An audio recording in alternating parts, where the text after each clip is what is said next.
a very, very intense journey.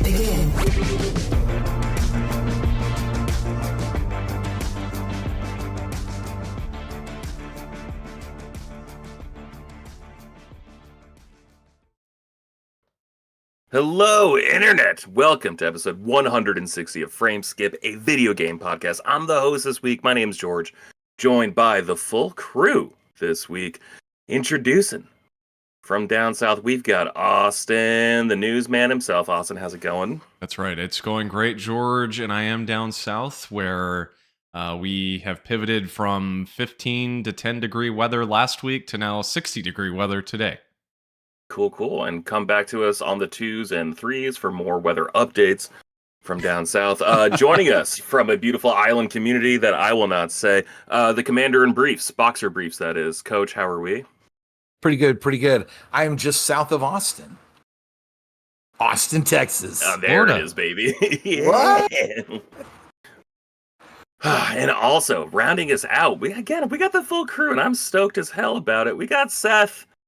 I don't have a nickname for you. I was like, Seth the meth head. I'm like, no, that's not. Don't start rumors. That's not fun. Don't do that. Seth, the best beard in the business. How's it going? It's going pretty well, man. Just got off work, jumped on the call with you boys. Pretty good night, pretty good day. I'm feeling a good spark of energy here. So it's going pretty good. Can I tell you guys something really annoying that happened to me today? Just real quick before we start. Go ahead. Kick it off with a banger. Yeah, please.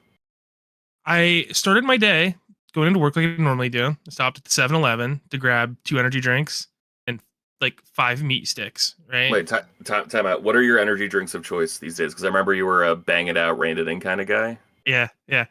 Are you Senor Celsius now? I do like Celsius. But today was a special day. I noticed at the 7-Eleven they had the ghost grape flavor. Very tasty. And it was 2 for $5. So I snatched them up and I grabbed like 5 of these meat sticks, And I'm like, I'll just take that with me to work. Graze on throughout the day. Yeah, 5 meat sticks in my mouth. There's this fella at the 7-Eleven that works there. All right. Real dumpty fella. And he's always a problem. All right. I got an issue with this guy. So I slide my products across the counter, as you do, and he rings them up and then sets them there, and I pay for them, and we have this awkward moment, and I'm like, can I get a bag for that? It wasn't a ton, but it was enough that it would be annoying to carry out. And he looks at me and goes, I thought you could carry that. Oh my God. And I'm like, all right, that was weird. And then like, normally he would say that and then like bag it up, right? But he didn't. He just like stared at me. And I think in like 99% of situations, I'd be like, all right, fuck this, whatever, and grab it and walk away. But now it's like a competition, we're like, now we're just like staring at each other because now I'm annoyed that he said that to me. So now I'm like, dude, it's 6:45 in the morning. Can you please just bag the shit up? He's like, oh, fine. And then I'm walking out. I'm just dumbfounded. It's 6:45 in the morning. And this guy just tried to big dog me. And I'm not sure why. I never had a situation like this before in my life. I don't know what this dude's problem was. I want to kill him, smash him, But that's crazy. I'm glad you didn't overreact. That could have been scary. Did you want to pick a fight? What did you want to say to him? I said exactly what I wanted to say to him. I'm like, dude, it's 6:45 in the morning. Can you please just bag this up? Like, why? It's not like there was 1 meat stick and 1 drink. No, I had 5 meat sticks and 2 energy drinks. And he go, oh, I thought you could carry that. Why would you say that to me? Is there a bag surcharge in Pennsylvania where if you get a bag you have to pay an extra 5 cents? That's what it is here in Maine now. No, we don't have that kind of fancy stuff around here. Fancy stuff. What are you talking about?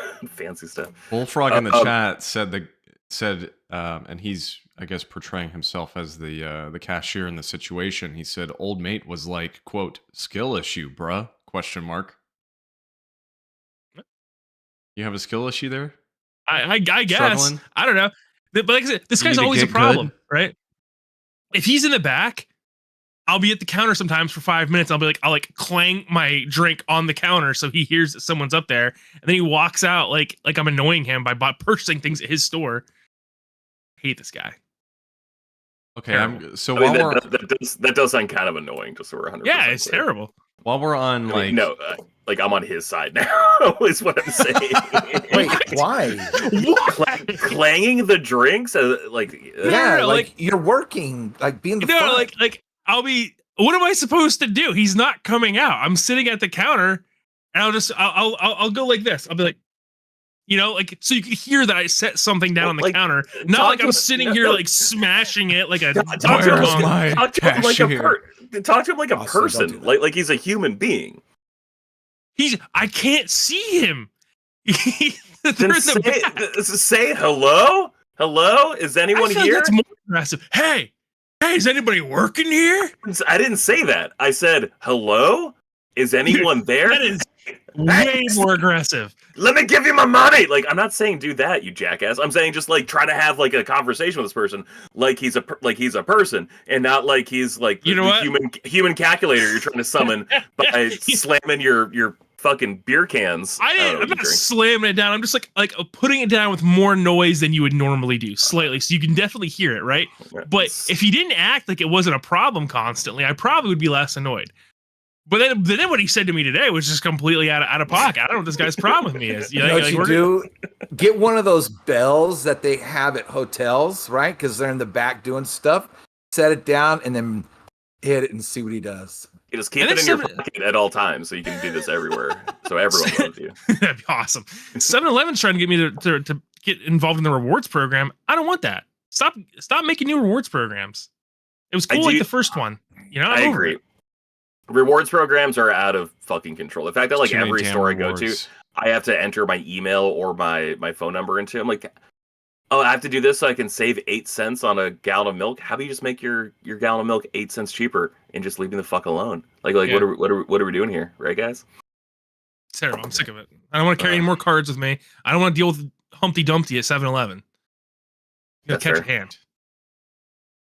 That's fair, but be less passive aggressive, and I think he might be kinder to you. I'm not being passive aggressive. He's being passive aggressive. You know what you should do? Doing what you're doing, brother. Get him like a flower or like a scented candle, and be like, hey man, can we just squash this right now? Here's a piece of nature. Here's some good sense. Can we just? Bro, can we start over? He needs to squash it. I'm the one buying products at his store. Customer's always right, bro. That's not true. But I'm not doing anything wrong by just purchasing my energy drinks in the morning. Listen, Seth. I think you're a real man. I think you're a real man. I think you are a good man. I think a good real man can take the high road and just end this before it becomes something that'll destroy the country. Because I know we're drawing battle lines now because of this, and I don't think that's worth it. I think you should squash it. I think you should take the initiative because it doesn't sound like this chuckle fuck will. So you take the lead, and then if he doesn't follow, fuck 7-Eleven forever. Start shopping at Wawa's. I don't know where you are. I don't know what other. I'm a Sheetz guy. All right, and by the way, I would consider myself a Sheetz fan. I love Sheetz. I will go out of my way to go to a bathroom at Sheetz or like get gas at Sheetz. I think Sheetz is awesome. Are you on the Sheetz rewards program? Yeah, I am. Look at that. Look at that. Full circle. There we go. You better believe it. I'm level 4, so Sheetz fanatic. Damn. Oh man. I can't in good conscience have this conversation any longer. Austin, I know we got stuff to talk about. I want to talk very specifically, very quickly with you about something. You've been playing Ninja Gaiden 2 because it released on Game Pass. It was a stealth release during the developers conference last week with Xbox. Yeah. How's Ninja Gaiden 2? I haven't played a ton of it. I've played like a couple hours on PC. Just while I've got my PC Game Pass, I'm going to cancel it when Monster Hunter comes out 1 month from today. But yeah, I just dove into it quickly. I didn't intend to necessarily sit down and play all the way through it since I'm like so deep into Dynasty Warriors Origins right now, but I did want to try it, and man, it's really good. I've never played any of the Ninja Gaiden games before, so I have no context for the series at all. Mm-hmm. from what I've played so far, like it doesn't feel like you need to have played the first one necessarily. I mean, there are some little things that it's referencing, like past battles and how a guy was injured and is recovering, but it's little things that really don't matter to me. I mean, that game is all about the gameplay for sure. But to answer your question, again, playing on PC on my 4080 and runs super smooth, and it's beautiful, absolutely beautiful. It's on Unreal Engine 5. I think this is the first Unreal Engine 5 game I've seen that doesn't run like complete trash on PC, which is a positive. So, but it's great, and they've added. Well, I guess I shouldn't say they've added. I don't know what the original had, but there are difficulty options. I know a big thing with these 3 games was how hard they were. And there is like an easy mode now, a normal mode, hard, and like an extreme difficulty or whatever you would call it if you're just truly a masochist, I suppose. But it's good. I'm really enjoying it, and I do want to play more. But the thing is, I'm so focused on Origins. I think I'm gonna like hit the brakes and hopefully go back to it and beat it before Monster Hunter Wilds come out, because I was looking up the how long to beat. It's short. It's only like 8-9 hours, so it's not that long of a game. Yeah, I remember grabbing it. It came out like my freshman year of college. I just remember going to GameStop one day, seeing it, being like, "Oh shit, there's a Ninja Gaiden 2," and then grabbing it and then taking it home and just getting my ass kicked in that game. So if there's a new baby mode, I would love to check out the baby mode. Yeah, which one's on the Wii U? It's 3. Okay. And yeah, I had to do this whole like deep dive into the history of those games because I was so confused about what this was when they first announced it. I was like trying to figure out why is it called Ninja Gaiden 2 Black? Like, has there been another Ninja Gaiden Black game? So I had to go find that out. And then there's like the Sigma games, which are upgrades of 1 and 2, and then Razor's Edge on Wii U is essentially Sigma 3, but not by name. It's like way complicated. I didn't realize how like overly complicated the naming is for these games and their respective ports. But yeah, so it's cool to see though. I mean, I'm excited for 4 just based off what I've played of this, and it's being developed by Platinum, which is pretty cool. Yeah. So. You also mentioned a game that I know Coach is playing. So how about you two talk a little bit about Dynasty Warriors Origins? That's what it's called, right? It is. Okay. Coach, you go, since I've been talking for a minute. Where are you at in the game?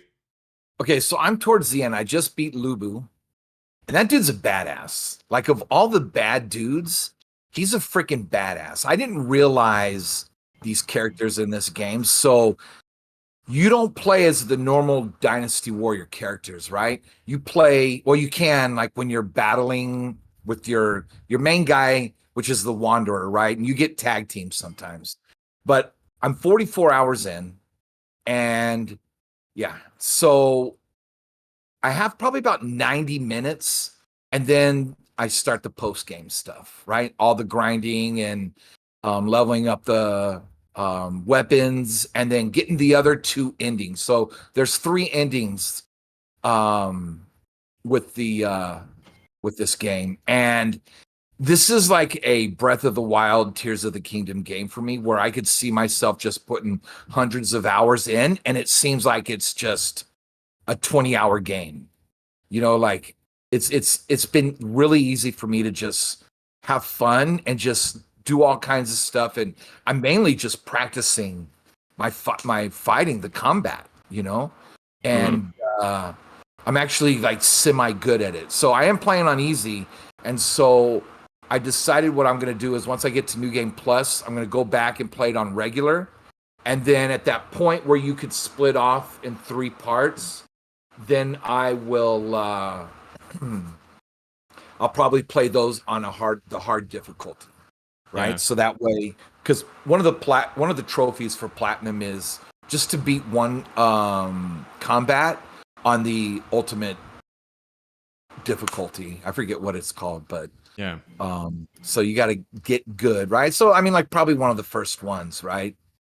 But the weapons that have been dropping are amazing, and the story is amazing, and it's just like it's like a breath of fresh air to get a game again that I could just sink a bunch of time into and just thoroughly enjoy it. And this is my first game in the Dynasty Warriors series. So Pedro in the chat said, "Coach is semi good at it, but playing on easy."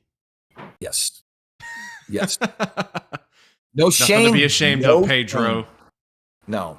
53. Gosh. 53. Dude, I'm not I agree, anymore. man. I play a lot more games on lower difficulties these days because I don't feel it anymore. I just want to chill. Yeah. You know? I'm over it. Who 1,000%. am I trying to prove anything to? I'm over it. Well, that I only get like 10 hours to game, really, like a week. So I'm like, all right, man, like, do I want to spend time like redoing shit? Like, no, frankly, I don't want to redo shit at all. So no, I'm the same way. I am playing this, however, on normal. I wanted to try that just to see how it went, and so far, I mean, it's been fine. I am nowhere near as far in as Coach is. I'm like 10 hours in, and I'm on chapter 2. But the problem I keep having is there's like this world map in this game where you can go around and choose your missions and like go to different towns and stuff. And every now and then, like these random side quest battles will just appear on the map, and they're short. I mean, it'll take you less than like 4 or 5 minutes to beat each one. And there's no like story implications. It's literally just like a way to go grind. I have this problem where I keep seeing those things and I just want to keep doing them. So I'm like not really progressing in the story. I'm just doing these dumb little side things over and over and over again. And then I find myself not going any further. So I need to do that. But it's been good. I've really been trying to learn each weapon that I've unlocked so far, at least. I think I have 4 or 5 so far. And I really like the gauntlets, which are probably the most complicated of the weapons that I've unlocked, but they're really good. They're like different stances that you trigger based off of like if you were dodging when you pressed Y, if you were blocking when you press Y, if you were in the air when you press Y. Like there's all these different like branching pathways that will take you to, you know, whatever moves you want depending on the action you're performing prior to pressing Y. So it's a bit complicated, but I'm really enjoying playing it that way. I did want to say, however, right quick before we move on, this isn't really related to the game itself, but I was like just curious what would happen if I plugged in my Steam Link downstairs. Do you guys remember this device? Mm-hmm. Came out like 10 years ago. It looks like the Vita TV. It's just this little small black square that's literally just meant to like stream computer games to your TV in a different room. And I plugged it in downstairs on my TV. My router's in here with my computer in the office. And just running that off Wi-Fi, my computer is on Ethernet, but I was absolutely like astounded at how well that thing ran. I remember using it years ago and having a ton of issues with like latency and lag, and that might have been my internet at the time. But I've been playing a lot of it downstairs on my TV, streaming from my computer up here in the office, and there's like no latency. Like I'm able to parry and block, and I mean it's ridiculous. It feels like you're playing on the TV on a console, just with a little bit of visual downgrade for sure. I mean it's definitely a little more blurry than playing up here, but I've really been impressed by that. So I've actually been playing a lot that way this week. Dude, I've been banging this drum forever. Streaming's come such a long way, dude. Streaming is great these days. It's awesome. Yeah. I did want to ask you, Austin. Oh, go ahead. No, you're fine. Go ahead. Okay. What do you have your settings set to since you're playing it on PC? Oh, maxed out. Everything So, as high as it can go. 1440, 60 frames per second. 140. But yeah. Wow. Okay. Nice. Ray tracing on. Really? I've got DLAA, which is DLSS will take like a lower quality image and scale it to like your current resolution. So it would take like a 1080p image and scale it up to 1440p. But DLAA will take a 1440p image and scale it higher than what your monitor can handle. Right. So there will still be some like upgraded clarity. So I've been running that too. So yeah, I mean, it's flawless. It runs super smooth. Nice. So I will say, I remember, so I did play 2 Muso titles before this, which were the Hyrule Warrior games. And the first one I beat, but I beat it on all of the difficulty levels. That's how I would practice, right? So I was able to beat the first Hyrule Warriors on the hardest difficulty. Nice. So, and I think those are more pattern like with the Samurai Warrior games, you know. So maybe when I get back from this deployment, I'll jump into like Samurai Warriors 5. Yeah. So just to see how it runs. Yeah, I want to try some of the other ones like you. I would love to try a Samurai Warriors game and one of the Warriors Orochi.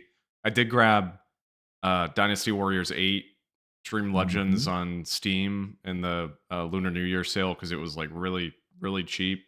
So that's why it was on sale. Yeah, they've been porting a lot of those games, as you informed me. They've been porting a lot of those games to Steam for new people to play them. And from my understanding, that's like one of the most highly regarded Dynasty Warriors games. So at some point, I'd love to dig into that one.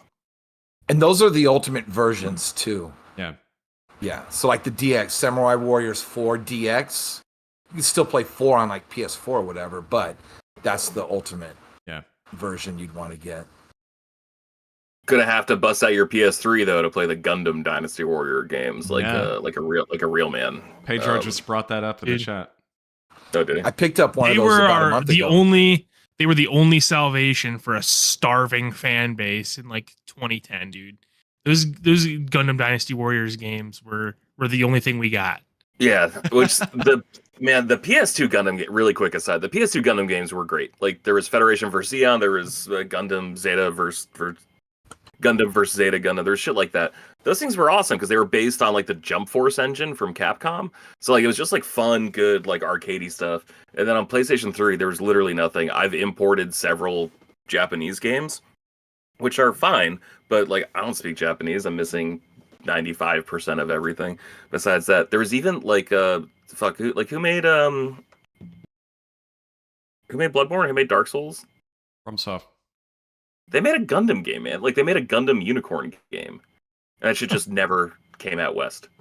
Wow. So yeah, the Dynasty Warriors. There was Gundam Crossfire, which was like honestly the worst launch game I've ever played for any system in my life. Like N64 had better launch games than that one. So you're right, Seth. Completely starved, and we had no choice but to curl up with our Gundam Dynasty Warriors. Speaking of which, Seth, what have you been playing? What have you been up to? Yeah, I've been playing a lot of Monster Hunter World, trying to just satiate that itch for Wilds that's coming out next month. Trying to work through Iceborne. Not a whole lot to say on that. Just kind of grinding my way through that. I started Digimon Survive last night. Game's real dark. First 1 minute, you see a young girl and her brother get eaten alive by some dark monster. Wow. And you're just like, wow, this is not what I expected. But I guess it is Digimon Survive, so you Survive kind of is in the title. You know, it should have expected that. Yeah. Digimon Survive, not Digimon Picnic. Yeah. Yeah. So, I mean, it seems like a pretty cool game. It's 50% visual novel, which is interesting. Interesting take. I was thinking about this last night though, as I was playing it. I'm like, man, Digimon really doesn't have that definitive game. You know, like it doesn't have a game that I think everyone is like, wow, that one really nailed it. Really nailed the feel of the show. Really nailed like everything about Digimon. Cyber Sleuth was about as close as I think it gets. And Cyber Sleuth is really good, but I also think that it kind of missed the mark a little bit in terms of like the bond. But Caitlin had never seen Digimon, and she got really into Tamagotchi about a month ago. So me and her have just been burning through the whole series. We're halfway through season 2 right now. So I told her, I was like, this is not going to be easy to watch. I was going to say the Tamagotchi, like that's got to be the definitive game at this point. Because like the fact that they had him housed like in like Digivices was so fucking cool. There was Digimon World on PlayStation 1. Mm-hmm. And I remember really enjoying that game. I got my ass kicked in it. It's very hard. Incredibly hard, yeah. But I think that might have been like my first JRPG ever. And I just was sticking with it because I'm just like, I love Digimon so much. I want like a Pokemon so for Digimon, and boy, was that not it. Not quite the same. Continuing our discussion from last week, where Austin informed me that there was a new movie that came out. Apparently, there is a new series coming out this year as well, of the cast being adults, leading right into the epilogue of O2. So that must be what I was thinking of. Because I thought there was something new like on the way. I didn't think it was this movie that we brought up last week, although frankly I didn't realize that existed either. Yeah, no, that movie, you were right about that. That movie does take place after the last movie that I saw. So I'm like, this is great. This is freaking awesome. But I walked in the living room last night and Caitlin was bawling her eyes out because she was on I don't know how familiar you guys are with Digimon, but she was on the Ken's redemption arc season 2. Yes. And she's like, this is horrible. And it's crazy, dude, because these themes are so dark and so mature. And this was a show for kids. And I don't know who they were aiming this at, because they definitely weren't aiming at the kids' parents. No one's paying attention. So they were aiming this at these kids, or they just decided to go 110% and make the best show possible. I have no idea. Dude, season 2 is intense. Like season 1 is too, but season 2 has some really like adult moments for sure. Yeah. So, dude, and then but think back to when you were a kid though. Like that was the shit you wanted to see. Absolutely. Like you wanted more mature stories. And so like I've been dealing with this because I've been getting kind of drunk by myself and like sometimes with my girlfriend lately and watching like Degrassi. And I'm just like, fuck, this is really heavy for a kid show. And I'm like, yeah, man, when you watched it as a kid, you thought this was like mature, grown up stuff. And it's just like, it's nice to have something prepare you a little bit for deep, heavy shit. I don't know that I ever thought that. Oh, really? I don't even that I even realized what I was watching, dude. All I think I remember from watching Digimon was like, wow, War Greymon's really cool. Yeah. Sure. Yeah. And then, dude, I was watching a retrospective of the 3rd season Digimon Tamers, and I was reminded that Bieselmon kills this girl's Leomon, and then she's like depressed for several episodes where like she has like these dead eyes and just stares off into space, and then she becomes like this massive depression monster that they have to kill. And I'm like, what is going on here? You know, what is this? Great show. Phenomenal. Yep. Top 10. I haven't been playing too much. I finally got the platinum in Spider-Man 2. I think that game's fine. I think the back half is really good. I think the first third is incredible. Like when you like first up, like you're fighting the Rhino, like running through, like all the set pieces I think in the first act are great. All the other shit in the first act I don't think is good. I think the middle of that game is like kind of bad. And then I think the third act, how it's just like boss rush mode. Yeah. Essentially, I think that shit's great. Swinging's never felt better. Got the platinum in that, and then because Coach wouldn't stop talking about it last week, I went back and I got the platinum in the Clone Wars game. And man, nice. I was really excited to figure out if that game was good or if I just liked it a lot when I was 13 when it came out. That game is not very good. It has its moments. It has some really good moments, but man, anytime you're on foot in that game, just fucking shoot me in the face. That is so bad. Great fun platinum though, really easy. Like you can just knock it out, and like I think I got it in like 2 sessions. Got like played half the game in the morning, played half the game at night after Aaliyah went to bed, and rocked that plat. I'm at 98 platinums right now, trying to decide what I want 99 to be. If I want it to be Final Fantasy 2, since I started that game and I'm still like 40% of the way through trophy wise, or Mass Effect 3. Can't decide. Ooh, man. So, do you know who developed the Clone Wars? It's Pandemic, right? Yes. I was straight up about to say Lucasfilm. Pre-Battlefront 1 and 2. So, without without the Clone Wars, we wouldn't have gotten Battlefront 1 and 2. You can see a lot of the DNA, and I do think it's interesting that they like took out the hero battles and then brought them back in Battlefront 2, and they are so much better in Battlefront 2 than they are in the Clone Wars.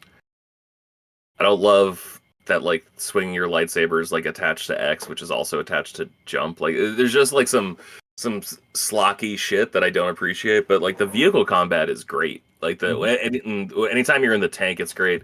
And then if you use like the ultimate attack in the Clone War gunship, like you just press triangle or whatever, Y, and it's just like those green lasers from all the turrets, and it just annihilates everything. Everything on it feels so good. Yep. But fun stuff, and then you unlock like a behind the scenes documentary once you beat the game and get like enough of the hidden objectives, the bonus objectives, and that was really cool to see. Just like 2002 game developers working on Star Wars shit. I just like looking at people's fashion back then, right? Like, what were they wearing? Yeah, what were they wearing? And because this is after the 90s, right? So we pushed through the 90s, and now it's the new millennium. And how are people dressing? You know, how were they acting? What were their haircuts? So much hair gel, such loud collared shirts, and so much like sterling silver jewelry on men, like all those like necklaces and shit, and like they had those sunglasses that really look more like goggles. It's incredible, man. It's so much fun.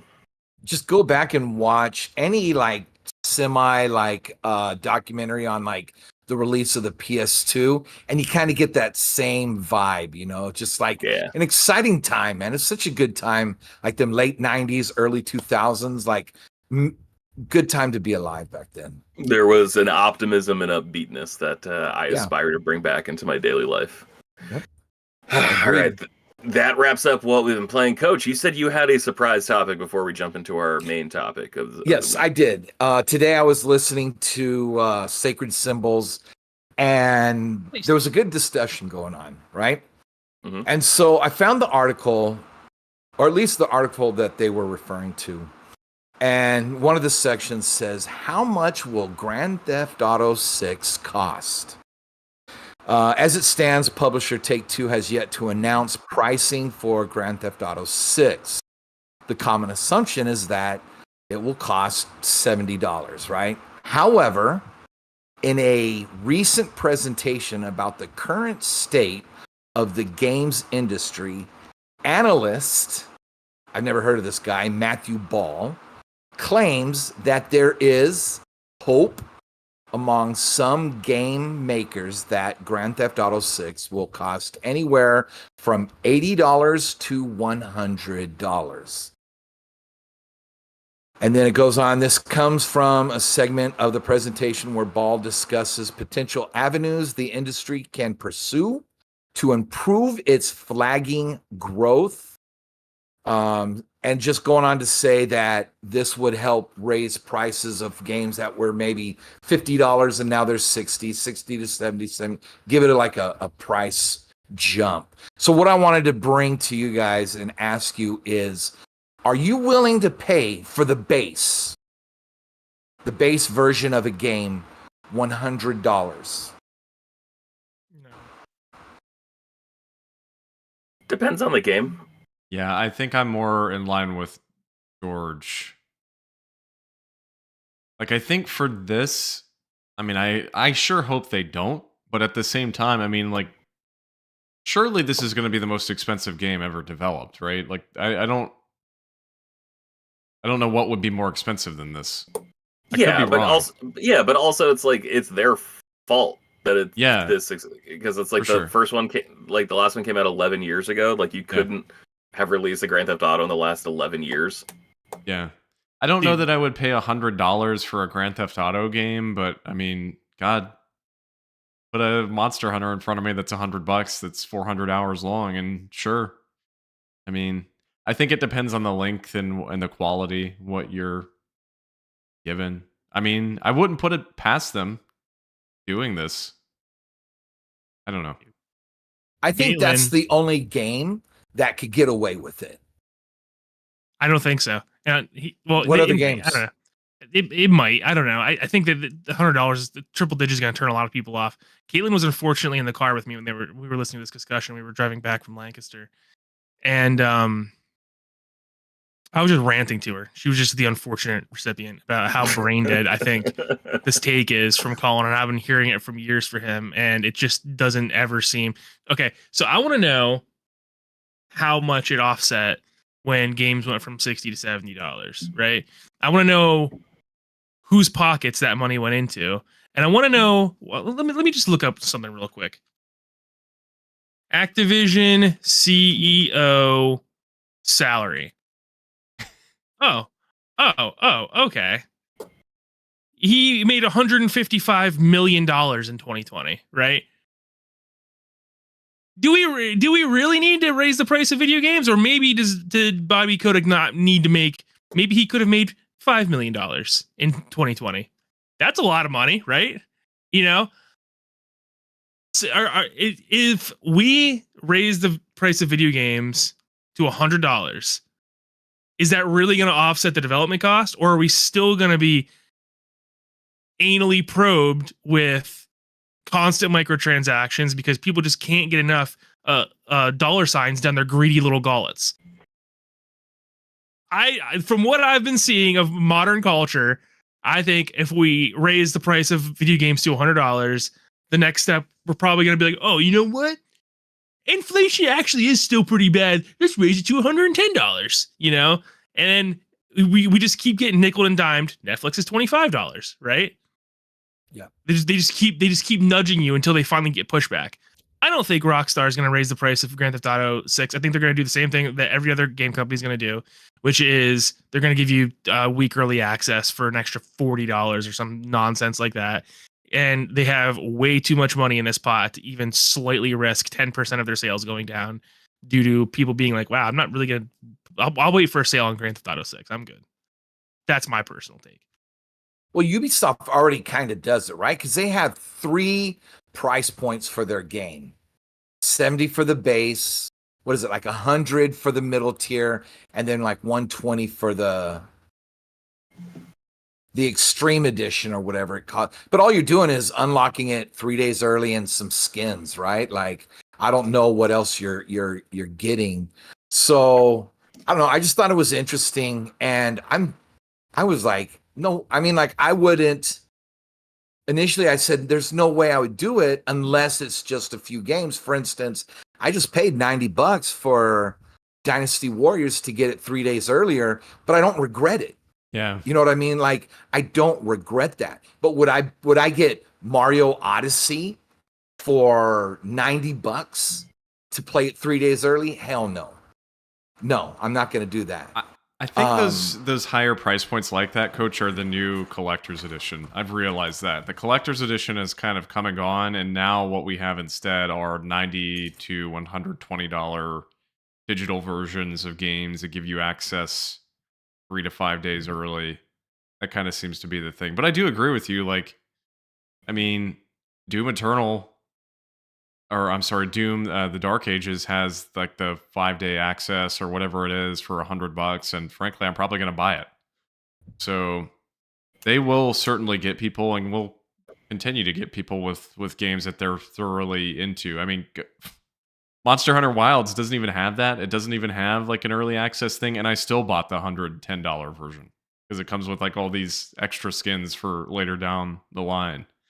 So I think if it's a franchise people really care about, that's how they get people in. And then how long does it really take for a game to get cut down in price, right? Let's say if a game comes out in March, what's it going to be on Black Friday, right? Like 30, 40% off. So they come down really quick. Like Metaphor is on sale on Steam right now for 30% off. Consumers are I think are getting a little smarter, especially now that like inflation's out of control and people are getting a little more strapped. I don't think companies can continue to get away with this kind of stuff. So that's what I wanted to bring to the table. George. I think they can get away with charging $100 for it. I don't think they will. I think they probably should. But I also think that this is a problem entirely of their own design, because they spent 11 years making this game. Like, of course, it's going to be expensive. Oh, you staffed up during that? Oh, you paid your entire staff full year's salary for 11 years and you haven't seen a return on that yet? Yeah, man. I'd probably like want to charge more money for my product too. But I don't know. I can't imagine a world where they release a Grand Theft Auto game, say 6 years ago, so 5 years after GTA 5, and it doesn't become the best-selling game ever. The reason they didn't release it was because they didn't have to, because they were making money hand over fist with GTA Online. And so at that point, I'm like, no, I don't feel sorry for you spending 11 years. Like, you fucking did that. I'm with Seth. CEOs make too much money. Like, why are, like, you said $130 million for Bobby Kotick, $120 million? Let's go on the low end. Let's go on the low end. Let's say it was $120 million. That's a lot per year. Do you have to be smart to be a CEO? Probably. Do you have to make $120 million to be a CEO? No, I don't think you do. Does that come at the expense of your workers? Yeah, it does. Does that come at the expense of your customers? Absolutely, it does. Yeah. So Dude, fuck them. Why do you need that? You don't need that much fucking money. Like that's out of control. That is an absolutely out of control number. That's per year. Yeah, I agree. I think what we the should. Fuck? Yeah, no, I agree. Eat the rich. Fuck billionaires. Fuck CEOs. I don't want to eat any man. Especially healthcare CEOs. Take-Two, by the way, their CEO made $42 million last year. I know they had a lot of big releases last year. So, did they? So let me ask you this: do you think when Ubisoft released, not Shadows, but Mirage, you think they're testing the waters to see which one's going to sell more and which is, which? I think they're trying to keep their head above the water, to be honest with you.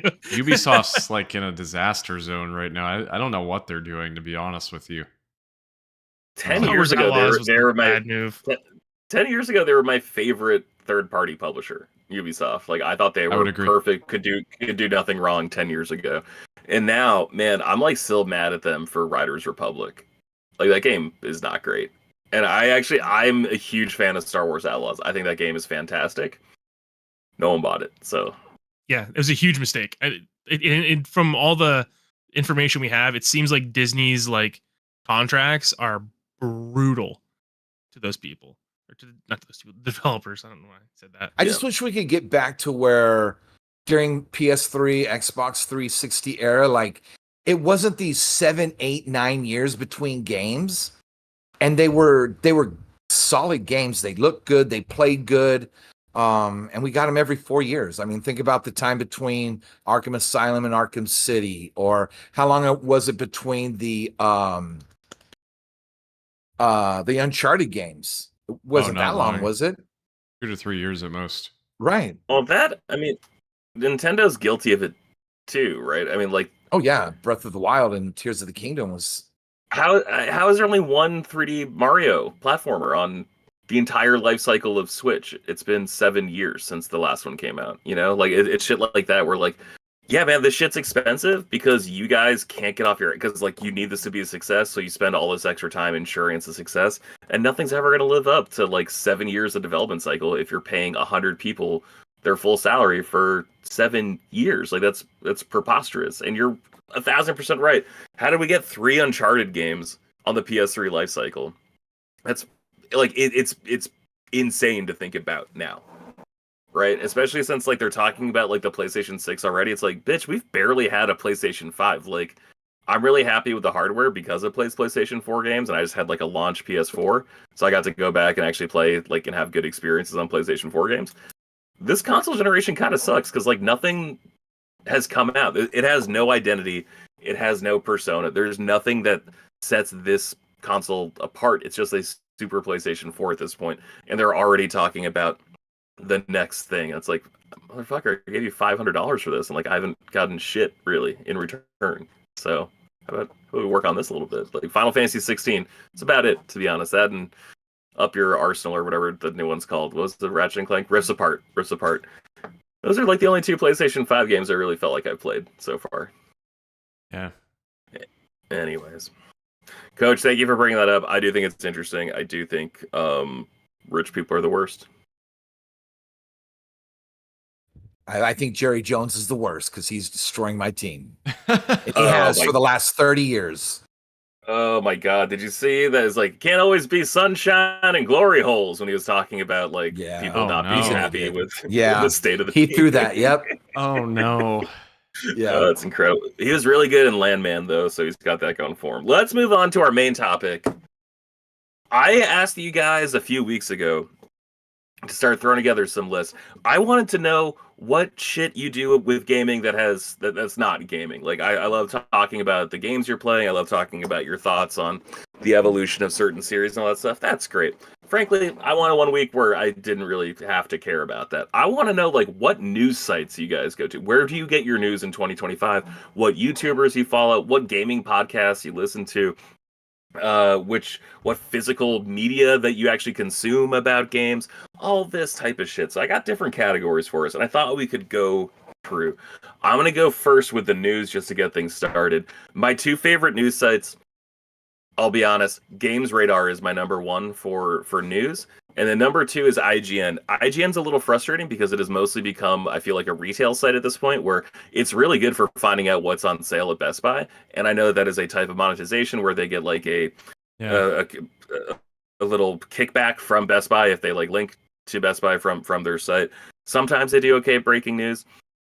Their editorials, they started like a new like column feature, and like that's what I most appreciate about IGN these days. Besides that, Retro Gamer, and honestly the best news source, Wario64 and Shinobi on Twitter. I got those guys set up on alerts, so anytime they tweet, I get notified. Austin, where do you go for your gaming news? Yeah, so for news sites, first off, I like your Games Radar pick. Games Radar is really underrated in my opinion. They do a really good job. Their breaking news coverage is like really well done. I mean, they're pretty much always on top of things, which I appreciate. So the ones that I frequent the most, though, Video Games Chronicle, I really like. GamesIndustry.biz, which is kind of like a more inside focus that talks about the development, and it's not as much about the games. It's more so about like what's going on behind the scenes.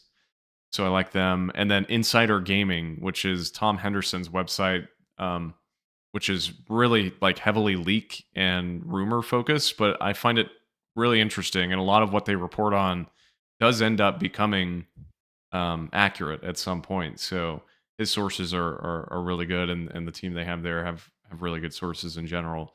And then you kind of tied to social media accounts, of course. Wario and Shinobi, I'm the same. I love those guys. They've Wario started out as like the deals and like here's when the PS4 is available on Best Buy like type account. But over time, he has really transitioned into more so like here, Doom, the Dark Ages was just shown off. Here's the trailer and links to it, and he's instantly, and Shinobi as well, is instantly all over that stuff. The other one I would add to the list is Genki, which kind of came around within the past year or two. Very similar account to Wario and Shinobi, but Genki is very Japanese focused. He's based in Japan. And so he still tweets out like all the American stuff, the Western trailers and deals and things like that, just like the other two do. But he does a lot of the like JRPGs and things that are announced in Japan that are in Japanese that he's translated to English for the sake of attracting people like us. So I love his Twitter account. I think it's excellent. So yeah, those are the few I use. Very cool. Coach, what about you?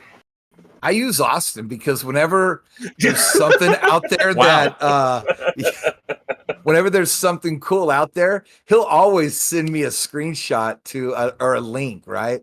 There you go. Yeah, so it is my job, thanks, bro. Yes. I will say with Wario, he did such a good service during the PS5 and the Xbox Series S and X when things would go on sale. Because you remember for like how hard it was to get those, and he would put out when they're going to go on sale, who was going to go on sale with it, and also collector's editions of games. So, but I don't get on Twitter, or I guess you call it X now. But for me, as far as the news, since I don't have a lot of time, I'll just go with Spawnwave, because he'll go and he'll get all of that information, and he in his morning show he talks about all of the big news, so I get all my information through Spawnwave. Cool. Let's be honest, you guys think Elon Musk would be like way cooler if instead of doing a Nazi salute he just did the DX thing? Okay. I think that would be cooler if he didn't. But you have to have the music. You have to have the music. I'll be honest. I think I would have respected him a lot more if he did the DX thing. I'd be like, that's actually pretty sweet that you did it. Oh, if he did the DX thing more than the Nazi salute, you would have respected him more. Yeah. Good stance. Yeah. I'm glad you took that stance. If you don't like that, we got 2 words for you. Suck it. Maybe he gets like Steve Austin in there too or something. That'd be pretty sweet. I don't know. That wasn't a Steve Austin thing. That was more of a wow. No, I know Triple H, Shawn Michaels. I'm very yes. No. I know my DM. If it was Stone Cold, I'd be like, "Hey, I think I'm gonna have a beer." Seth, what news sites do you do? I think it's really interesting that you guys call out like specific news sites because I'll be honest, I didn't think anybody did that anymore. I don't go to like IGN games. I don't go anywhere. I completely rely on my algorithms to give me what information I want, and they do a pretty good job of it. I'll be honest. I never feel like I missed anything. The phone is always listening. It's always watching. And I feel like, I go through my Reddit front page and I got all the things that I subscribe to on that. Instagram's always giving me like headlines. And then, like X, whenever. I'm not ever going to call it X, dude. It's Twitter. Twitter, whenever, the algorithm tells me there's something interesting, I just click, I follow that. But I don't take really any note to what site it is anymore. I'm a big fan of the Gaming Leaks and Rumors subreddit. I find them to be pretty awesome, pretty reliable.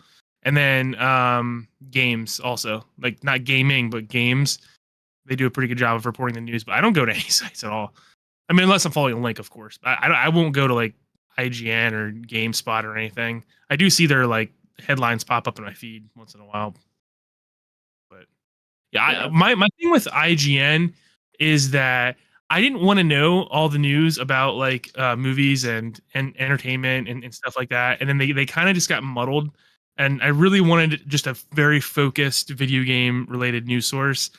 And I find that they kind of drifted away from that. So I dropped them a long time ago, same with like GameSpot. They did the same thing. But I do miss the days of like having like physical media, like you were talking about, George. Like I loved Game Informer. I got Game Informer every month and loved going through that. Oh, yeah. I didn't even think about that. Nintendo Force. Yeah. I get monthly. Did you get the new one? I was saving that. I was saving that for a different. Sorry. Different category. We jumped retract the gun. what I said. Yeah. But yeah, I mean, I'm dead ass serious. I don't go looking for news at all. Like my phone knows exactly what I want at all times. Yeah. Yeah, but it's just when you say like, and I don't miss anything. Like, how do you know if you don't look to see if you missed anything? Because we talk about video games every week. No, we don't. I mean, we pretty much. Yeah, we take breaks. I feel like you're there sometimes, and like we talk about it like in the WhatsApp, sure, but like again, how do you know if you miss something if you don't look to see if you miss something? I just feel it, dude. I don't know. Pedro said Seth loves Kotaku. I haven't gone to Kotaku in a long time. I don't. What's the other one? Polygon. But yeah, I don't know, dude. I just think that if like, how would I miss anything though, George? Like you bring that up, but how would I miss it if it was popular enough, right? My phone would tell me. Sure. Dude, like TikTok was like analyzing your pupils for dilation to see if you enjoyed something. They're out of control. Yeah, they're out of control. I mean, they got they know what you want. All right, I don't need to tell it. I don't need to go looking for anything. It knows exactly what I want. Put me in a pod and force feed me, and let me live my life. I'll say, wait, Austin, did you say VG247? Was that one of your sites too? No, it was not, but I do like them as well. It's just wild. Like IGN owns them, and like GamesIndustry.biz and all that shit. Like it's just the monopoly on shit is. Isn't that weird?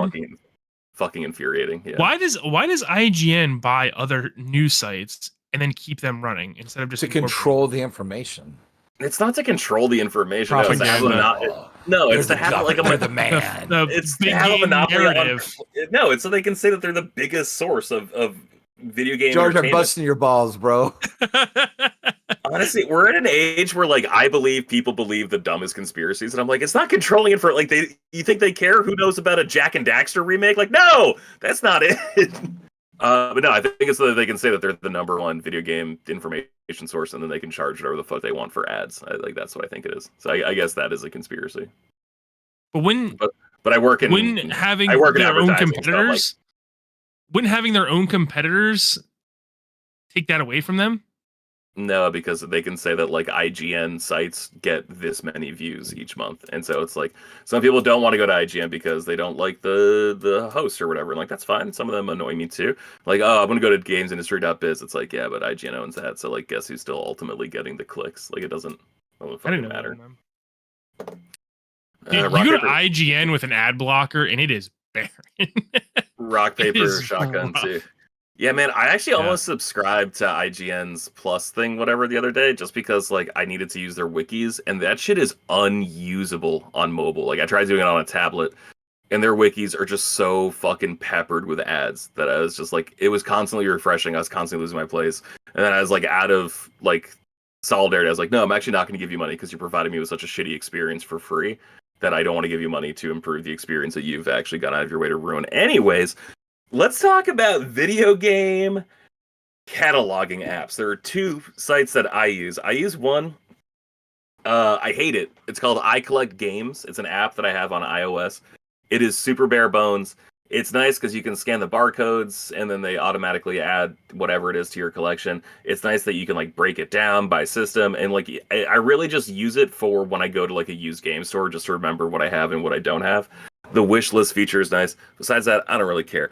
Now, for Switch, though, I very specifically use Deku Deals. That is like my favorite way. I've been logged into it on browser for, I want to say 16 months. I've never been logged out, which is my single biggest pet peeve about logging into anything on the browser on my phone. And baby, we're still cooking all these months later, years later. Thank you, Deku Deals, for never kicking me out. They also give good updates. They tell you when things on your wish list are on sale and where they're on sale. Love them so much. Seth, do you have any kind of gaming cataloging app that you use? No. Okay. Didn't think so. Coach, do you? I know you like retro games. Do you have like a master list somewhere? Yeah. So basically, I don't know where I found it, but I had this amazing product that I got that helps me catalog, and it's this thing right here. Oh, it's just a notebook. Yeah, I just write shit down. Like I think I have something back in storage with all my games that I have written down somewhere, right? But I don't use any apps. Like, okay, to me, that's like a lot of time to do that. Oh, I don't think it's that much time, but like I want to know which GameCube games I own when I go to the GameCube store. You know, like I don't mind double dipping, but I'd rather not if I didn't have to. Austin, I think I know one you use. What do you use? I only use one, and in fact, I didn't realize before I say it, I didn't realize Deku Deals had like that sort of feature where you could list like your collection and stuff on there and what you want. So I need to start using it that way because that's a much better way to browse the Switch eShop than the Switch eShop. Oh, yeah, it's great. No, but Pedro said it in the chat as well. It's, I guess, the one he uses too, but GameEye is an app on mobile, and I think they've now got a website you can use as of maybe about a year ago, although I've never used the website. But it works similar. It sounds like something like that first one you shared, George, where you can use your like the camera on your phone and scan the barcodes of your games, and it'll add them all in like very quickly. You can mass add things in just by scanning the barcodes. But I do the same thing as you. I like having literally every game in my collection written down on there so that when I go into a store, I remember what I have. And in fact, there was one time I didn't have one Monster Hunter game on the PSP listed in my GameEye. I forgot that I had purchased it and forgot to add it. And I walked into a retro game store and bought it again because I thought I didn't own it, and I did. So it's just useful for that. But then also, not to get like super dark and serious for a minute, but as somebody who has lost like literally all of my possessions at one point in my life, it's good to have that for insurance purposes. Oh, it's great for insurance. That's why I cataloged all my comics. Like, it's something you would have never thought of, but like, I mean, and I'm sure, George, your collection is much larger than mine, but even mine, you know, the 300, 400 games that I have, I mean, it's several $1,000s. So just like having the values of each of them and the exact games I own, I mean, God forbid, hopefully nothing ever happens like that again, but you never know. And especially with those smaller items like that can carry so much value. You know, it's not just like a TV where you know what TV you have. I mean, you're talking about hundreds of small things that carry, 10, 20, 30, $40 values with them. So it's good to use, in my opinion, something like that just for that purpose. 1000%. Couldn't agree more. Trophy achievements. Do any of you guys actually care about trophies or achievements? I can't remember. Like, I know, Coach, you're pursuing them more. Yes. You are. Yes. All right. The three that I use, PSN profiles, I do that for kind of like cataloging what I've had. They have this really great feature called Trophy Advisor, where it shows like the trophies for games you own that you don't have the most common trophies in. So like the most common trophy is like Welcome to Los Santa or San Andreas, whatever. It's like the first trophy in GTA. 99% of the people who own that game have that trophy, and so it'll show you that. And then you can subcategories, like what are the most common silver trophies I don't have, gold trophies. Best one to use is platinum trophies. So you can see like which games you have that you don't have the platinum in that are most commonly platinumed. And then you can go through and like, oh, this is, if more people have the platinum, this is technically easier to platinum because a higher percentage of players have the platinum. So the one that was escaping me most recently, Spider-Man 2. I didn't have that platinum. Now I do. 67% of people who play Spider-Man 2 on PlayStation 5 have the platinum. So like you can organize it like that and then figure out which one you should get next. So your data on your PS5 will be transferred into some database on PSN profiles? Yeah. Oh, I thought you had to that's why I never even thought about creating an account or anything like that. You don't even have to make an account. You can literally just put in your username and it'll go scan your profile and find everything. Holy snap. Okay, I need to do that then, because like I'm a loser. I'll look up like, oh, what platinum did Greg get recently on kind of funny. What platinum did Long Island Viper get recently? And just like, what are they at? Like I'm at 98. What are they? Fuck, they're at 200. I got to step up my game. Shit like that. Interesting. Yeah. It's free to make an account, and if you spend $10, you get like a premium account for life. It's like the easiest $10 I've ever spent. I did not realize, George. So you were talking. I did not realize it had that feature where you could tell like the games you own and the easiest platinums of the games you own or have played. That's really interesting. Like I just pulled mine up. Hitman Go is mine at 68%. So maybe that's what I need to get at some point. Well, that and like that's just like the tip of the iceberg. They like do such incredible breakdowns. Like there's a stats section where it shows like the most common time you get a trophy. It's like, oh, it's at 10 o'clock on a Friday. The most common days you get a trophy. They like graph out and show you like the months you got the most trophies. Like it's such like an incredible, impressive thing, and it keeps track of everything. So it's just like your first platinum ever was Borderlands back in 2011, your 10th platinum, your 4th platinum, like all this shit. They'll just show you incredible data. So like the month, like my biggest month of gaming ever, July 2019, I remember very well. I had just gotten laid off from work and I was like looking for a job. I got 284 trophies that month, July 2019. And so they just have like a graph that just shows you like the up and downs of your trophy hunting. It's an incredible website, and they talk about like the rarity of the trophies you have just based on other users and how many people have that trophy who own that game. Incredible shit. Can't recommend this place enough. PlayStationTrophies.org, I think, does a better job with guides, and they're more clear about which games have missable trophies. And then if there's any collectibles, I use PowerPicks.com. They have the best collectibles video collections that I've ever seen in anyone. So those are my three big trophy sites. Right. So I remember when Colin was the early days of his new direction that he was going, right? Because you remember he went political for a little while and then he jumped back into video games. He had this one guy on, and I'll have to find the video and link it to you guys. But his whole thing is beating a game and putting the trophy hunter part of it. I forget the name of it, but I'll find out. But he has some good stuff. Like I used to look at his for a little while, but then I stopped, right? But yeah, I use PSN profiles just to see like, okay, what is this one? And I'll look and I'll see, oh, it's 3 out of 10. Okay. So mostly like 2-3 out of 10s. I don't really need to use a guide, except for Jedi Fallen Order. Oof, that one was rough. But yeah, PSN profiles for me. Yeah, that's the only one I use. I use PowerPick sometimes for like the guides, and then, gosh, it's been forever because usually I'll just like type in, insert game here, trophy guide on Google, and I'll just click whatever comes up and see which one I like. PlayStation trophies had guides too, right? Or am I mistaken? Yeah. So I think I've used a lot of those. I never made like an account or anything, but I have used those quite a bit from what I'm recalling. I think they give more in-depth guides, and they're better at calling out when something's missable, and like the better at doing the stages breakdown of like when you should go for which trophies. But PSN Profiles has this, like, they have a lot of guides too, and like I didn't know that for the longest time because there's like a button, like when you look at the trophy list, there's like a little extra tab above where it just says the game. So I just thought they were repeating the game name, but you click that and then it takes you to a page that is like broken down as a trophy guide. And then it actually shows you which trophies you've already gotten from the trophy guide. And so you can see like in real time, basically like your progress according to their guide.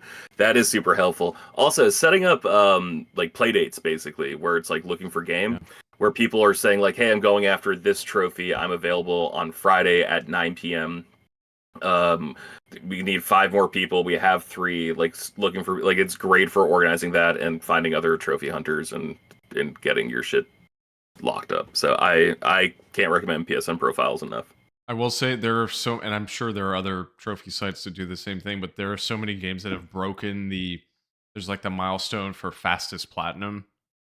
Like mine, it's a Spider-Man remastered. I got the platinum in 4 seconds.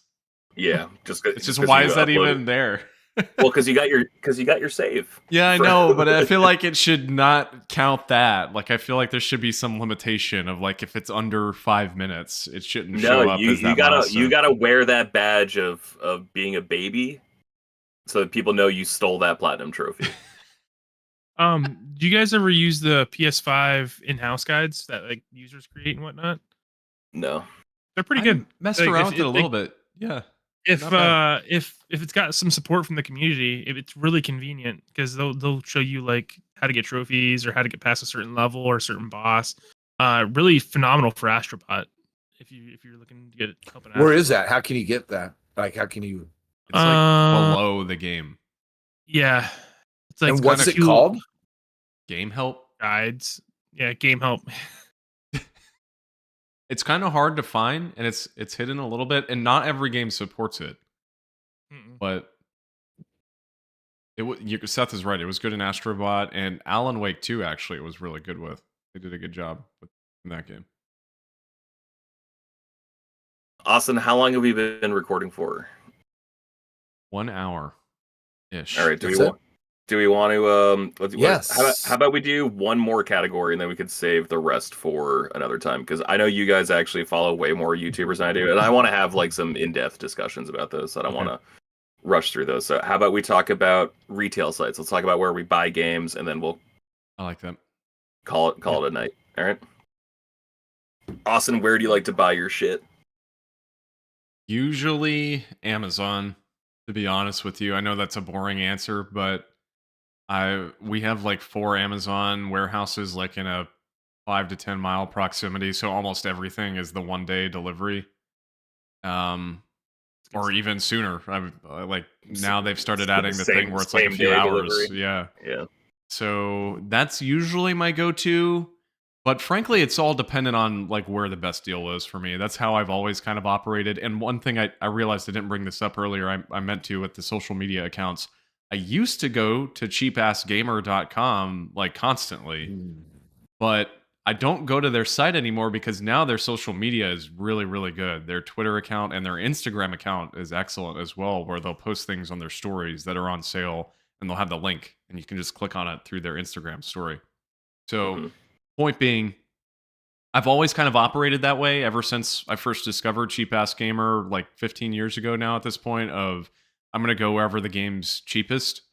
And so if it's not Amazon, usually my other options I'm looking at are Best Buy, because they have like the free shipping if you're within a certain threshold.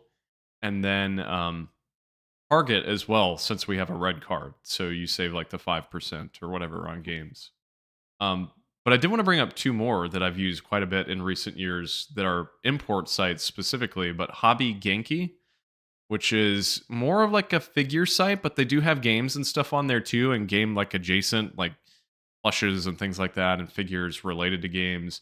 But then, of course, I mean the OG Play Asia is great. I mean, there's something about that site still that all these years later, like their operations are excellent. Their shipping times are fast.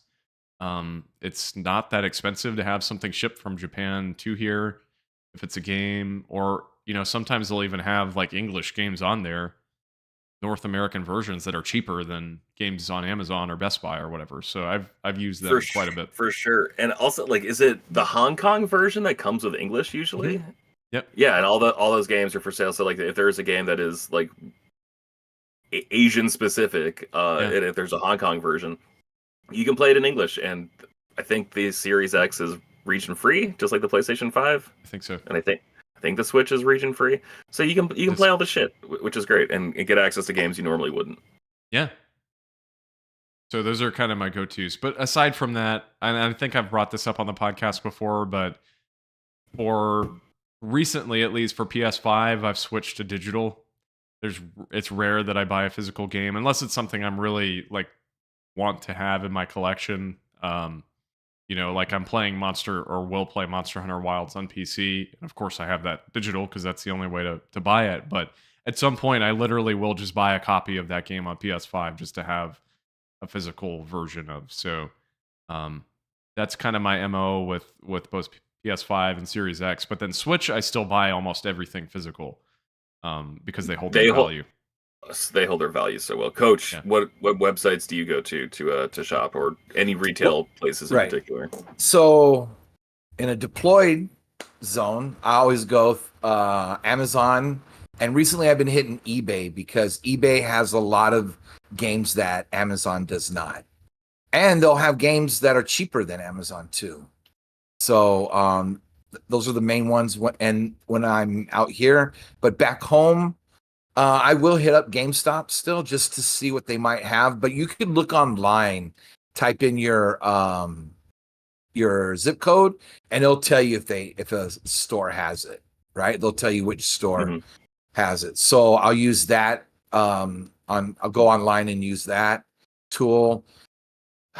Remember the days when we could buy games and you get like 15% discount when it was brand new? Like Best Buy had it, Amazon had it. Who else had that? Walmart. Walmart, yeah. Man, the Best Buy was 20%, so it was just like every new 3DS game was just $32, which like I remember Game Boy games back in the late 90s cost $29, so you're just getting a 3DS game for the price of a Game Boy game. Like mentally, it is unfucking beatable, man. That shit was so good. Of course they got rid of it because it was too good. And I don't hit up Best Buy anymore like I used to. Best Buy's kind of changed. So they're the one in El Paso. That's where I did get my Switch in 2017, but their video game aisles they're sloppy. So I just don't even go there. So they're like barely stocked at my Best Buy. Like they always look like they just got robbed. They do a good job of actually stocking some like limited run games there. But besides that, man, like it's like really depressing to like go into a Best Buy gaming section now. And remember when it was fun to go into Best Buy? Like it used to be the coolest fucking store you could go to, man. Like they would have like a car with just like a completely fake decked out radio that was just like blasting shit so loud you thought you were gonna have fucking tinnitus after. And then like you would just like browse the CDs, see everything that was on sale, see movies that just came. Like it felt like a place that really celebrated culture, man. And now it's just like, oh cool, the Dyson V8 is on sale. Oh, it's a pretty good deal. I mean, we've got the V6. I don't think we need the V. Like, it's just fucking depressing shit now, man. It just sucks. Yeah. It's like a quiet IKEA. I hate it. Seth, where do you like to buy your shit? Sorry. Again, I feel like I've just got some boring answers here. I don't really buy physical games that much anymore. When I do, I usually buy from Amazon. I did just buy Digimon Survive on Mercari because it was still $60 on the PSN, and I was like, wow, I'm clearly not going to pay that for Digimon Survive. So that was my first time ever buying on Mercari, and that was a pretty good experience. Shout out to what Austin said though, Hobby Genki. I buy a lot of figures off Hobby Genki. It's a great site. But other than that, that's pretty much it. I don't have a GameStop around me anymore. They all went out of business. Really? Dude, I haven't even been to the ones near us, but before we moved to our current house, the one that was near us at that time, we would, first off, it was tiny. It was like the tiniest GameStop I've ever seen. And there was always only one guy working there. It was like an express, yeah. Yeah. And so, like, I swear to you, 4 out of 5 times we would ever attempt to go there, or like we're, you know, at the shopping plaza and thought about just stopping in because it was a Target plaza as well, and we would, you know, go there to buy snacks or whatever it may be, and we're always like, oh, maybe we'll stop in a GameStop. I swear to you, 4 out of 5 times that we ever attempted to go in there, there was a sign posted on the window that said, "Got to use the restroom. Be back in 15 minutes." And we were like, what are we supposed to do with this? This is so weird.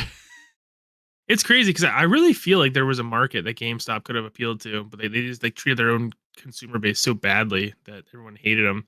The best GameStop I was ever at, coincidentally, was the one that was in Lock Haven, which is the old town that I used to live in. Huge, had everything. They had tons of collectibles, tons of games. I mean, that store was like really, really awesome. And I would even go to like GameStops in big cities, and I'm like, this kind of sucks. I don't know. Yeah. But yeah, I don't have any Best Buys around me either anymore. By the way, they went out of business as well. Which I was interested to hear you guys bring up Best Buy, because as far as I knew, Best Buy was doing like really bad. Like I think Best Buy's almost done. Oh yeah, I think so. And by the way, just to clarify, I don't physically walk into Best Buy. I only go on their website if they've got some good deals. So they still have pretty good sales regularly on games for Best Buy, and they do a good job of letting you know when something in your shopping cart or save for later is on sale. And they run sales pretty frequently, and you can get pretty great. Like I got Metaphor ReFantazio from them for $40, like over the holidays. Like they just put shit on sale pretty frequently, and really easy to browse too to see what's on sale. Yeah. And they have an on sale section. They have a clearance section, which is like even steeper discounts. And I live in a very rural part of Maine. They ship so fast. Like they ship faster than Amazon does to me. Wow. It's like only Chewy ships faster, which is great because I got 4 dogs and I need it. So they are good for getting like rare items too. Like when they do those drops, that's how I got my PS5, and it was like such a smooth process through Best Buy. I guess at this point 5 years ago, but I just did it through their website. So yeah. I've got a couple sites I want to share. Austin, you mentioned PlayAsia.net. Really love them. I've gotten so many random Gundam games through them, like for Vita, for Switch. Can't recommend them enough. Coach, you mentioned eBay. I want to add an addendum to eBay. I think you should also be using pricecharting.com, which shows like the most recent sales of a given game getting ripped off. Pricecharting.com? Pricecharting.com. So you can see that it lists the most recent sales of that game on eBay. Nice. Okay. So you can see if you're overpaying or underpaying or whatever. Deku Deals is the one I mentioned earlier, just like setting up a wish list, and then they will let you know anytime your game is just like, and they'll say like, oh, this is the lowest price it's ever been. This is the second lowest price it's been in the last 6 months. They have really good data, just like let you know if you could expect an even deeper discount on those games. And then they break it down by retailer, and you can just see it at its like active current price at Walmart, at Target, on Amazon, at Best Buy.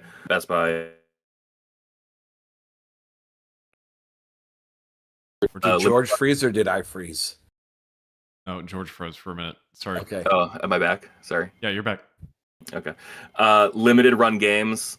I can't recommend them enough. Right now, they have something I really want to buy, but I'm probably not going to. They got like Front Mission Evolve 2 for Switch, like the remaster. But they just got really interesting games. They got Yakuza 4, the remastered standard edition is on sale for like $35. Like that one's about to run out, so then you're just gonna have to buy that on like a secondhand market. And then my number one favorite ever is VGP.ca.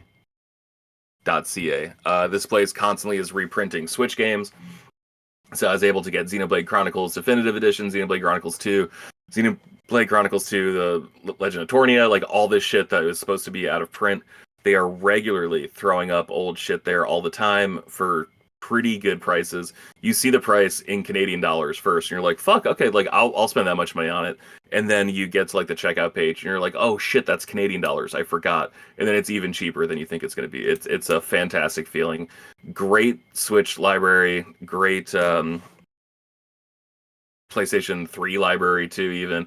And they just get a whole bunch where they'll just like run developer sales pretty frequently. So I cannot recommend VGP.ca enough.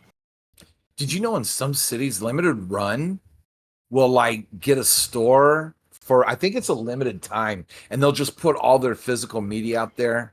Yeah, like a pop-up. Yeah, they do that. Yeah, they do that for a lot of like comic book conventions and shit too, where like they'll just show up and bring out like their closet, like, oh yeah, this is like a Vita game that like we haven't made in 10 years, but like we found it in our library, so we brought it to sell here. I'll be honest, I'm surprised to hear you recommend Limited Run, George, because I've only ever heard bad things about them in shipping stuff. I've heard that people wait like 2.5 years to get their item that they buy. 2.5 years, I think, is a stretch, but like I have an active order here. I grabbed the Star Wars Bounty Hunter for Coach and I. And so I bought this on October 2nd, 2024. It's not shipping until March 1st. So like it is really annoying to like buy something and then have to wait 5 or 6 months. But they don't run out when it's like an active order.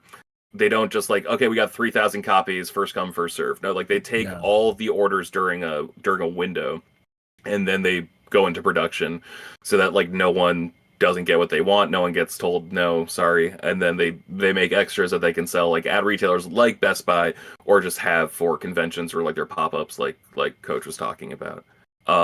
It's a little annoying. The prices are mostly fair, I think. Like PlayStation 5 games are like $35, especially if it's like an older game. Sometimes they'll do like a full price game, but like they're the ones publishing it, so you can't really get mad at them about that. But no, I like them. It does take a minute for shit to ship, but besides that, I think they're a good site. Last year, and I'm still waiting, but last year I bought Turok 3 and the slipcase because I bought Turok 1 and 2 from them.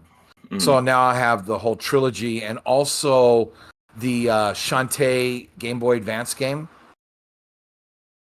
that never released. Yeah, so I picked that one up. So I'm waiting on that as well.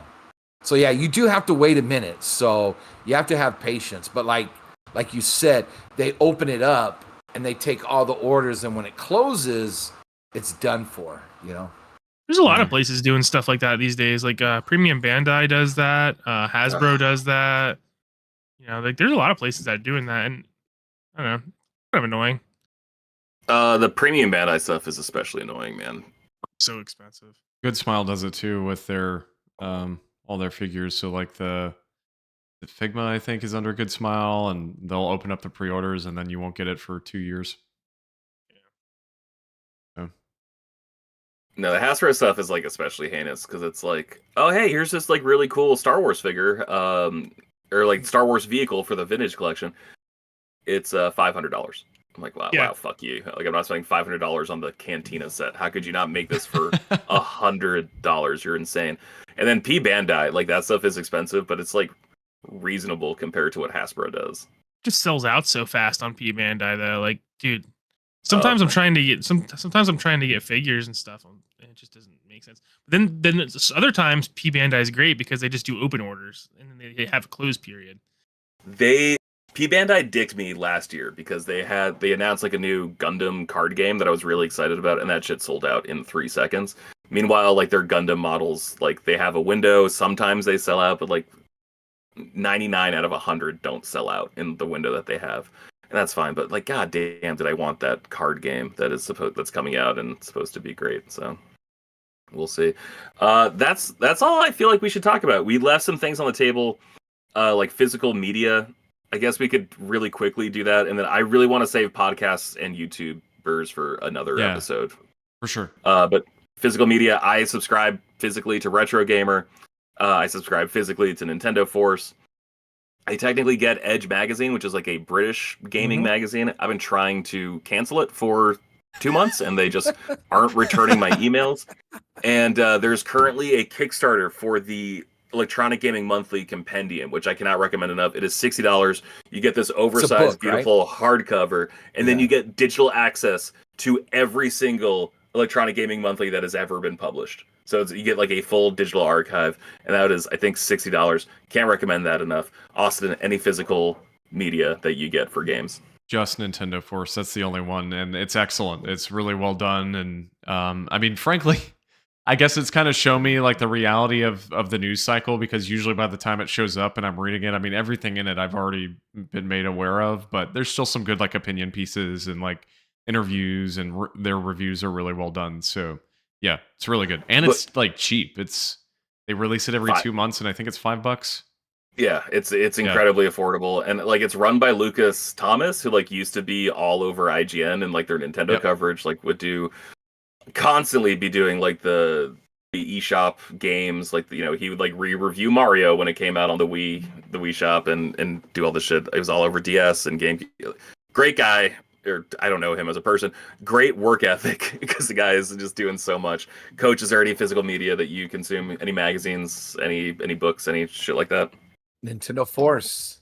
Hell yeah, brother. Yeah, it's been a couple years too. I've been with them for a while now, so yeah, I have a good collection at home. Today I just got my Donkey Kong the cover. I got that issue, so. And every single one comes with a sick double-sided poster, so that's like another thing. It just adds to the value there. Yeah, I took the Tears of the Kingdom, and then I got a custom-made frame for it. Pretty expensive, but hey, that's my game, so it's all good. Hobby Lobby. Seth, are there any that you sub to? Any magazines or books or anything like that? Didn't even know there were still physical video game magazines out there. I think you'd like Nintendo Force. Maybe. I've never seen and again, it anywhere. Like $5 a month through Patreon. Do they talk about Japanese role-playing games? Oh, yeah. Yeah, a lot of times. I'd probably be into it. Yeah. All right. I think that is a good place to end. We will be back next week. We might not talk about YouTubers and podcasts that we are following to keep up with the video game industry, but we will talk about that soon. Austin, Coach, Seth, thank you so much for hanging out with me tonight while we dorked out and talked about our favorite things. And I'm really excited to hear about how far you get into Dynasty Warriors next week, Austin, because it sounds like you have some work to do to catch up to Coach. Seth, I think you have some work to do. Actually, wait, who's winning the Pedro Gaming contest right now? I won. You won. Yeah, and then we Pedro we just agreed. Commented the fight's still on. I'm just kidding. He didn't comment that. I was gonna say I have to chat up. Let's see. But I told him that I'm not interested in racing through the next game, because I just feel like I didn't enjoy myself as much as I could have if I just took my time. All right, fair enough. I bowed out, but I won. I'm the Kaseki King. Oh, congratulations, man! That's huge. Thank you.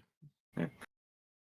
All right, everyone listening, everyone watching, thank you so much for being here with us tonight, or whenever you happen to be listening to it or watching it at a later date. We'll be back in your ear holes as soon as we possibly can.